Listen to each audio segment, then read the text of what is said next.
Hello friends, स्वागत है आपका एक बार फिर से एक interesting and most viral and important class में, जिसमें अपन करेंगे क्लास 10th की साइंस के फिजिक्स के सभी मोस्ट लघु उत्तरीय प्रश्नों को, वो भी एक ही वीडियो में। ठीक है, तो आपके लिए होने वाली ये वीडियो बहुत ही ज़्यादा इंटरेस्टिंग।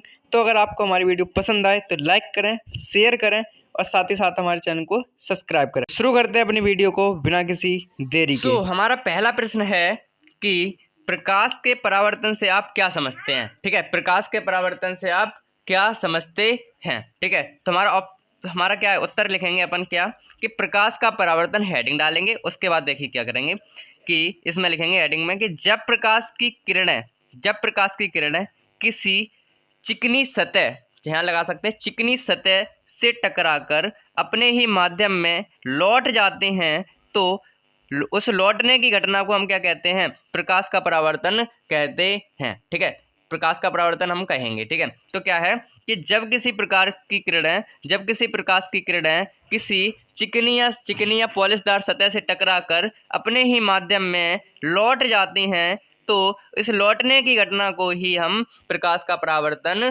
कहते हैं। ठीक है, ये प्रश्न आपको एकदम मक्खन हो गया। अब आगे बढ़ते हैं, अगले प्रश्न पर बढ़ेंगे। तो अगला प्रश्न देखिए क्या है।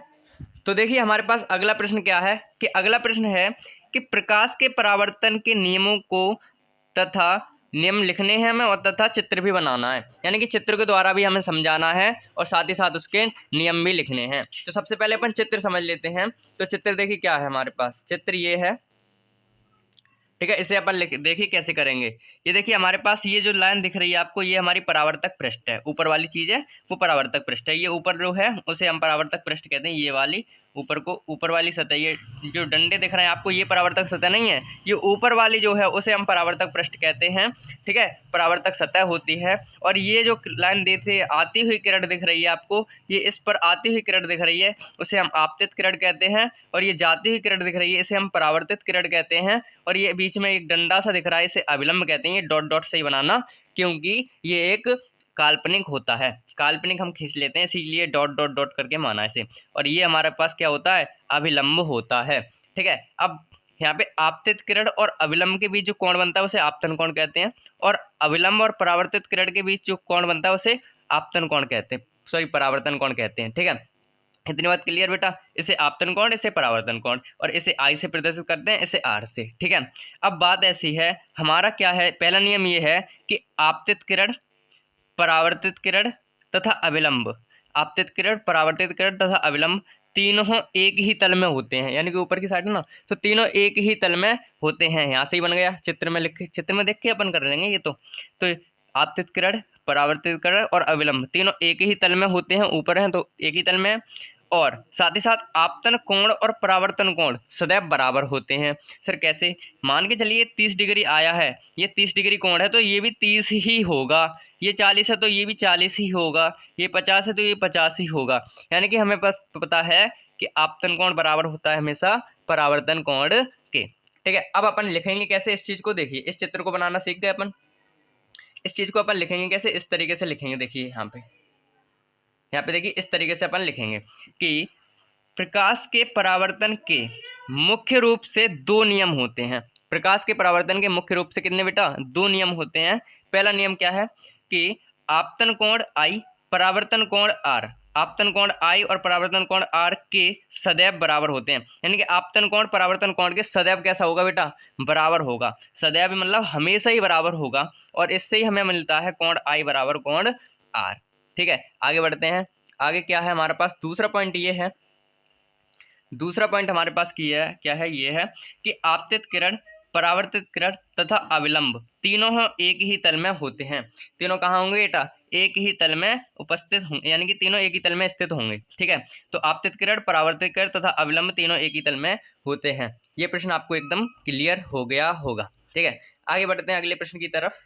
तो देखिए अगला प्रश्न क्या है कि गोलीय दर्पण किसे कहते हैं, ये कितने प्रकार के होते हैं। हमें बताना है कि गोलीय दर्पण किसे कहते हैं और ये कितने प्रकार के होते हैं। तो हमें पता है, सबसे पहले उत्तर लिखेंगे, उसके बाद अपन हेडिंग डालेंगे गोलीय दर्पण, और उसमें लिखेंगे कि ऐसे दर्पण जिनका परावर्तक पृष्ठ गोलीय होता है उन्हें गोलीय दर्पण कहते हैं, वे गोलीय दर्पण कहलाते हैं। ठीक है, जिनका परावर्तक पृष्ठ गोलीय होता है उन्हें हम क्या कहते हैं बेटा, गोलीय दर्पण कहते हैं। और ये हमारे मुख्य रूप से दो प्रकार के होते हैं, मुख्य रूप से दो प्रकार के होते हैं, एक उत्तल दर्पण और एक अवतल दर्पण। ठीक है, एक उत्तल दर्पण और एक अवतल दर्पण। ठीक है, आगे हमसे अगला प्रश्न क्या पूछा जा सकता है, हमसे पूछा जा सकता है, तो हमसे अगला प्रश्न पूछा जा सकता है कि प्रश्न है अवतल तथा उत्तल दर्पण की परिभाषा लिखिए। ठीक है, तो उत्तल हमारा दर्पण क्या है बेटा, कि वह गोलीय दर्पण जिसका परावर्तक पृष्ठ अंदर की ओर वक्रित होता है, और वह क्या कहलाएगा, वह अवतल दर्पण कहलाता है।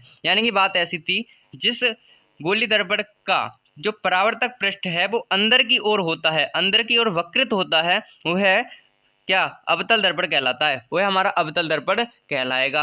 अगला हेडिंग हमारी उत्तल दर्पण। उत्तल दर्पण क्या कहलाएगी, कि वह गोलीय दर्पण जिसका परावर्तक पृष्ठ बाहर की ओर वक्रित होता है, वह उत्तल दर्पण कहलाता है। यानी कि उत्तल दर्पण में बाहर की ओर वक्रित होता है और अवतल दर्पण में अंदर की ओर वक्रित होता है। और ये सुंदर से आप डायग्राम बना देना, आपको फुल में फुल नंबर दे दिए जाएंगे। क्या डायग्राम बनाना है, ये वाला डायग्राम, कि उत्तल दर्पण क्या होगा, जिसका परावर्तक पृष्ठ अंदर की ओर होगा वो तो अवतल दर्पण है, लेकिन उत्तल दर्पण जिसका परावर्तक पृष्ठ बाहर की ओर है वो उत्तल दर्पण है। वो कैसा दर्पण है बेटा, उत्तल दर्पण है। ये बात आपको क्लियर हो गई होगी एकदम। ठीक है, अगले प्रश्न पर बढ़ते हैं। देखिए, अगला प्रश्न हमारे पास है कि नेत्र की संमंजन क्षमता से आप क्या समझते हैं। नेत्र की संमंजन क्षमता से आप क्या समझते हैं, तो हेडिंग लगाएंगे आप नेत्र की संमंजन क्षमता, और उसके अंदर लिखेंगे, क्या लिखेंगे बेटा, कि नेत्र लेंस की वह क्षमता जिसके कारण वह अपनी फोकस दूरी को समायोजित मतलब समायोजित करके दूर तथा निकट की वस्तुओं को स्पष्ट रूप से देख पाता है, उसे हम नेत्र की संमंजन क्षमता कहते हैं। ठीक है, जब हम किसी वस्तु को दूर या पास की वस्तुओं को देखते हैं तो हम अपनी नेत्र का लेंस है उसे छोटा या बड़ा करते हैं, उसी क्षमता को हम क्या कहते हैं बेटा, नेत्र की संमंजन क्षमता कहते हैं। तो अपनी भाषा में भी लिख सकते हैं। ठीक है, भाषा बनाना सीखिए आप, कि नेत्र लेंस की वह क्षमता जिसके कारण हम दूर तथा पास की वस्तुओं को नेत्र की फोकस दूरी में परिवर्तन करके देख पाते हैं, उसे नेत्र की समझ कहते हैं। ऐसे लिख दीजिए। और डेफिनेशन लिखना चाहें अच्छे से तो क्या लिख सकते हैं, कि नेत्र लेंस की वह क्षमता जिसके कारण वह अपनी फोकस दूरी को समायोजित करके दूर तथा निकट की वस्तुओं को स्पष्ट रूप से देख पाता है, नेत्र की संमंजन क्षमता कहलाता है। बस कहलाती है। अगले प्रश्न पर बढ़ते हैं। तो अगला प्रश्न हमारे पास है कि मानव नेत्र की सामान्य दृष्टि के लिए दूरबीन तथा निकटबीन नेत्र कितनी दूर पर होते हैं, नेत्र से कितनी दूरी पर होते हैं। और ये ऑब्जेक्टिव में पूछा जाता है, तो इसे आप ध्यान से समझिए कि मानव नेत्र की सामान्य दृष्टि के लिए 1 नंबर का तो पूछ लिया कि मानव नेत्र की सामान्य दृष्टि की दूरबीन तथा निकट बिंदु की दूरी बतानी है हमें, कितनी दूरी पर होता है। ये 2 नंबर का प्रश्न है, एक तो दूरबीन बताने के लिए, एक निकट बताने के लिए। 2 ऑप्शन है ना, इसलिए 2 प्रश्न हो गए, 2 उत्तर। तो हम इसमें क्या लिखेंगे, देखिए ध्यान से, कि सामान्य दृष्टि के लिए दूर बिंदु अनंत पर है। दूर बिंदु कहाँ है बेटा, अनंत पर है। निकट बिंदु कहाँ है, 25 सेंटीमीटर की दूरी पर होता है। सिंपल। ठीक है, सामान्य दृष्टि के लिए दूर बिंदु तो अनंत पर होगा और निकट बिंदु 25 सेंटीमीटर की दूरी पर होता है। दैट इज क्लियर बेटा। आगे बढ़ते हैं। अगला प्रश्न है हमारे पास कि दूर दृष्टि दोष तथा निकट दृष्टि दोष के निवारण के लिए कौन कौन से लेंस की आवश्यकता होती है। तो सबसे पहले लिखेंगे उत्तर में कि निकट दृष्टि दोष के निवारण के लिए अवतल लेंस का प्रयोग किया जाता है। निकट दृष्टि दोष के निवारण के लिए अवतल लेंस का प्रयोग किया जाता है और दूर दृष्टि के निवारण के लिए उत्तल लेंस का प्रयोग किया जाता है। ठीक है, कहा किया जाएगा। ठीक है, उत्तल दर्पण का प्रयोग किया गया किसके लिए, दूर दृष्टि दोष के लिए, और अवतल का निकट दृष्टि दोष के लिए। अगले प्रश्न पर बढ़ते हैं। तो हमारा पास अगला प्रश्न है कि वक्रता केंद्र तथा मुख्य अक्ष की परिभाषा लिखिए। और ये बहुत ही ज्यादा पूछी जाती है बेटा। वक्रता केंद्र तथा मुख्य अक्ष की परिभाषा में लिखनी है। तो क्या है बेटा, कि वक्रता केंद्र की क्या है बेटा, कि गोलीय दर्पण का परावर्तक पृष्ठ जिस गोले का भाग होता है, गोलीय दर्पण का परावर्तक पृष्ठ जिस गोले का भाग होता है, उस गोले का केंद्र वक्रता केंद्र कहलाता है। उस गोला का केंद्र क्या कहलाएगा, वक्रता केंद्र कहलाएगा। और इसे हम C से प्रदर्शित करते हैं। देखिए बात ऐसी थी ना, इसे समझने के लिए थोड़ी सी जरूरत है बस, इसे हम किस प्रकार से समझ सकते हैं, इसे हम समझ सकते हैं, देखिए कैसे, जैसे ये वाली चीज़ है, ये हमारे पास क्या है, हमारे पास क्या है, ये कोई गोला है और इसे ही काट कर, हमने इसे ही इतना काट कर एक लेंस बना लिया, एक दर्पण बना लिया, उत्तल दर्पण। एक इसे ही काट के हमने एक उत्तल दर्पण यहाँ से काट कर दिया इसे, और ये उत्तल दर्पण बना लिया।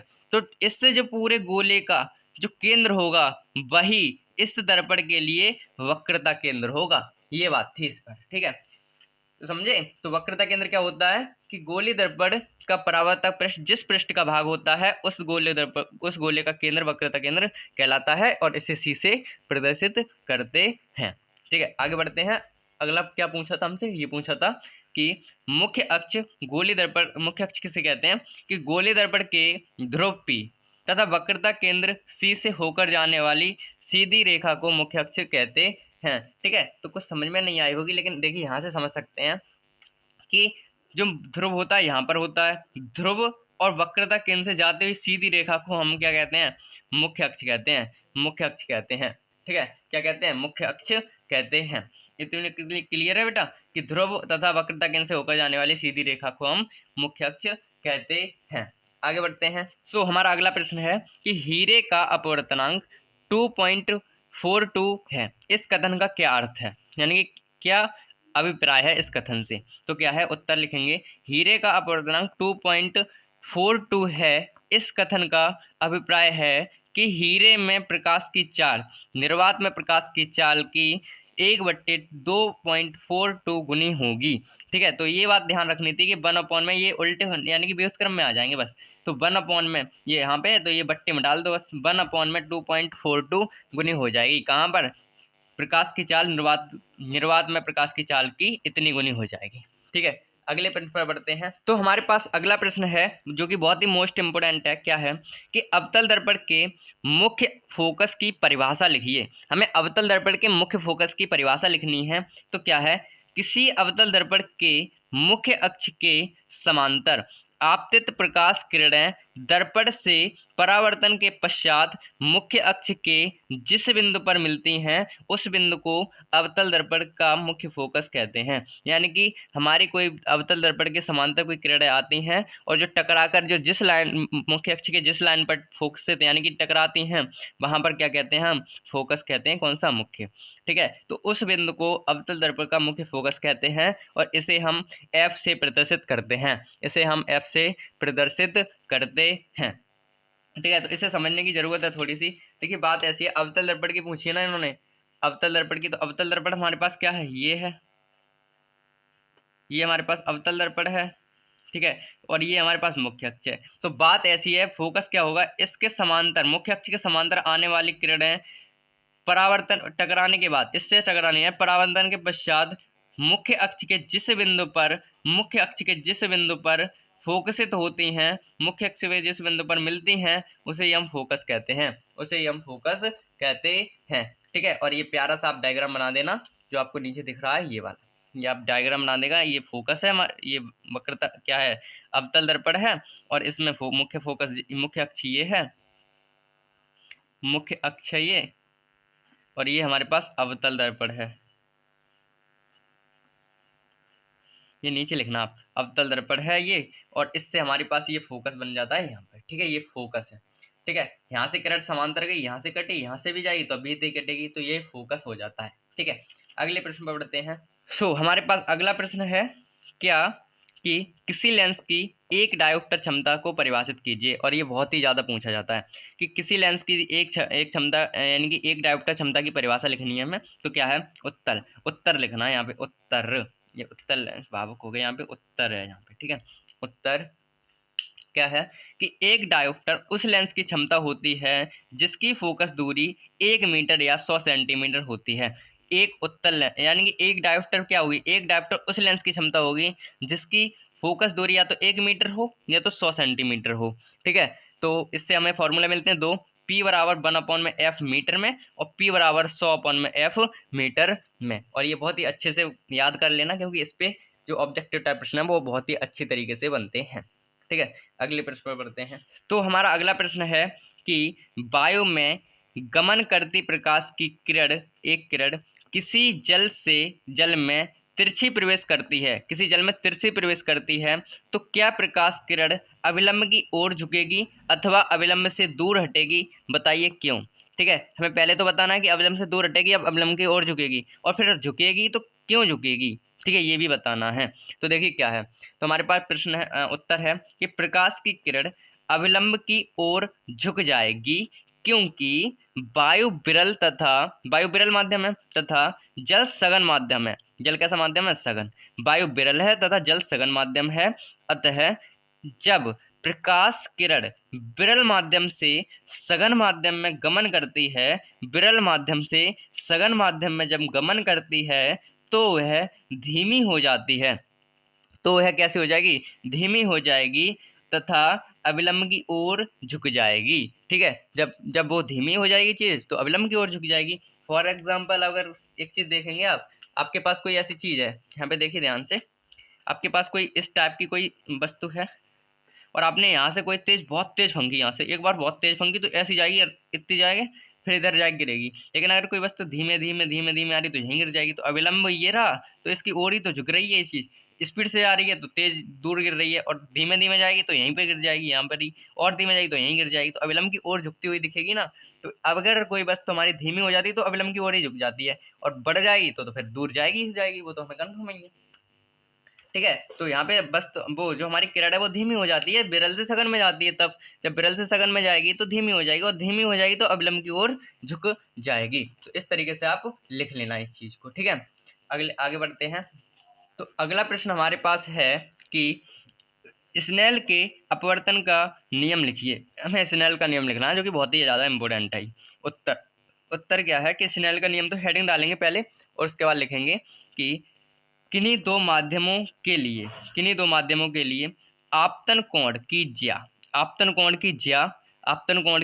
ये आई में लिखना है यहाँ पर, आपतन कोण की ज्या साइन आई तथा अपवर्तन कोण की ज्या साइन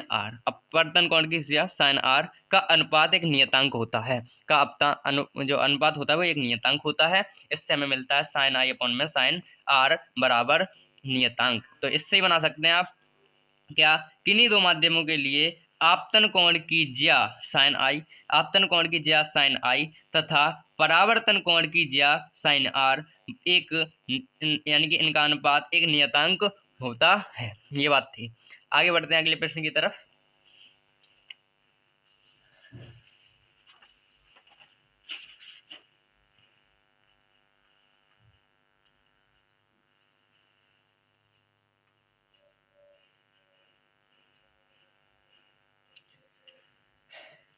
ये बहुत छोटे छोटे प्रश्न है, एक एक नंबर के, ध्यान से देखिएगा। ठीक है, तो देखिए हमारे पास प्रश्न है कि प्रिज्म कोण किसे कहते हैं। तो उत्तर है कि प्रिज्म के दो पार्श्व फलकों के बीच के कोण को हम प्रिज्म कोण कहते हैं। दो पार्श्व फलक होते हैं, उनके बीच में जो कोण बनता है, पार्श्व फलकों के बीच में जो कोण बनता है उसे हम प्रिज्म कोण कहते हैं। और इसे हम ए से प्रदर्शित करते हैं। इसे अपन ए से प्रदर्शित करते हैं, ये चीज अपन लिखेंगे। इसे हम ए से निरूपित किया जाता है या प्रदर्शित किया जाता है,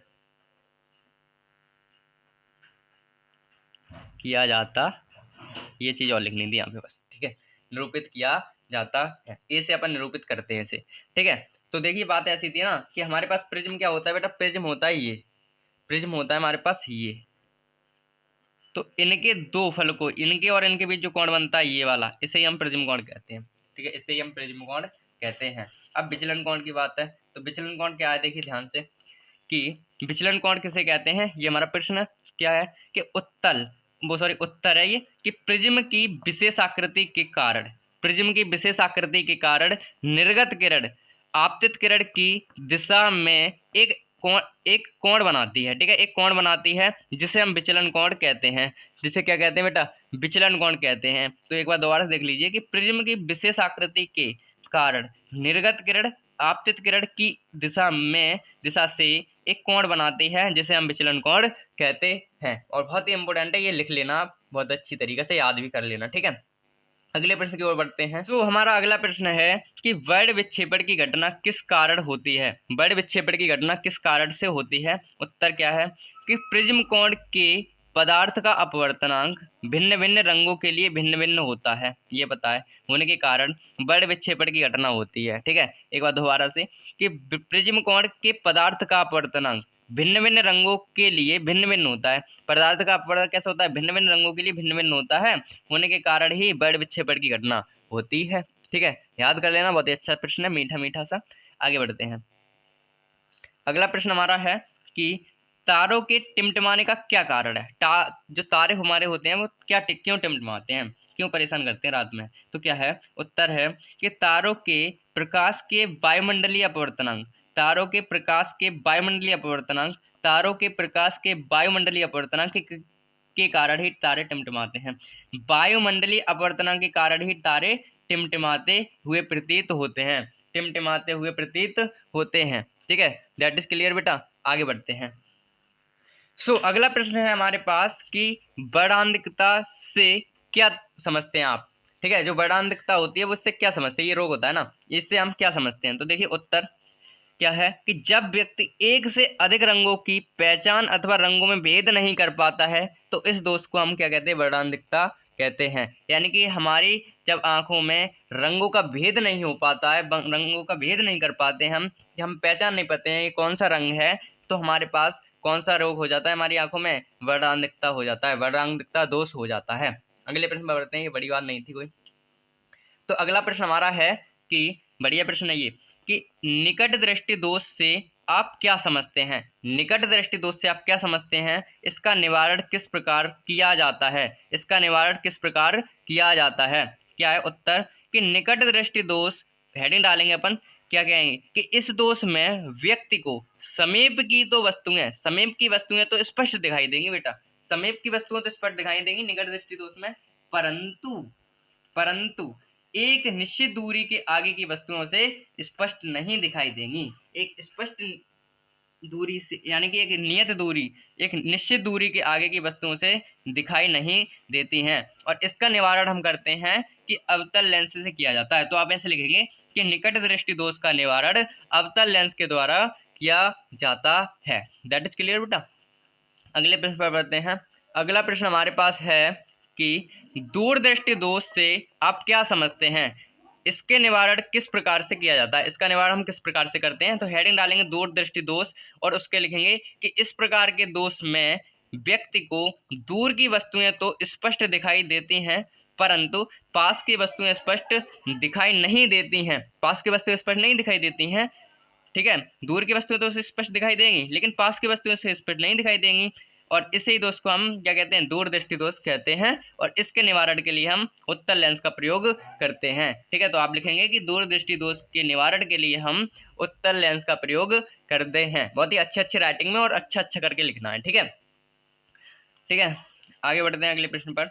देखिए अगला प्रश्न क्या है हमारे पास? अगला प्रश्न है कि सीधे चालक से विद्युत धारा प्रवाहित होने के कारण चुंबकीय क्षेत्र का चित्र बनाइए। यानी कि हमसे चुंबकीय क्षेत्र का चित्र पूछा है और ये 1, 2 नंबर या 3 नंबर का आता है, ज़्यादा से ज़्यादा केवल चित्रीय चित्र उसमें पूछा जाता है। तो इस तरीके से आप चित्र बना सकते हैं कि हमारे पास ये बैटरी लगी है और यहाँ पर एमीटर जोड़ देना और ये परिवर्ती प्रतिरोध जोड़ देना, परिवर्ती प्रतिरोध। और ये वाला जो अलग कलर से लिखना, ये काली से बनाना, ये ब्लू पेन से बना देना। ये हमारे पास चालक है, ये कोई सीधा धारावाहिक चालक है, ये ब्लू पेन से दिख रहा होगा आपको, ये सीधा वाही चालक है और ये की लगी है यानी कुंजी और ये बैटरी है। और इसके जो परावर्तक पृष्ठ, जो इसके द्वारा जो चुंबकीय क्षेत्र है उसकी हमने ये चीज़ दिखा दी और इस तरीके से ये चुंबकीय क्षेत्र बनता है। ठीक है, तो इसमें कुछ ज़्यादा तो था नहीं लेकिन आप ध्यान से देख लीजिए और इसे बनाना है। ठीक है, अगले प्रश्न पर बढ़ते हैं। तो देखिए अगला प्रश्न क्या है कि फ्लेमिंग का वाम हस्त का नियम लिखिए। हमें फ्लेमिंग का वाम हस्त का नियम पूछा गया है। तो देखिए क्या है, उत्तर में लिखेंगे इस नियम के अनुसार अपने दाएं हाथ को तर्जनी, मध्यमा तथा अंगुष्ठ को इस प्रकार फैलाया जाना चाहिए कि ये तीनों एक दूसरे के परस्पर लंबवत हों। कैसे हों? लंबवत होने चाहिए, यानी कि 90 डिग्री कोण बनना चाहिए। तर्जनी चुंबकीय क्षेत्र की दिशा और मध्यमा चालक की प्रवाहित विद्युत धारा की दिशा में होंगी।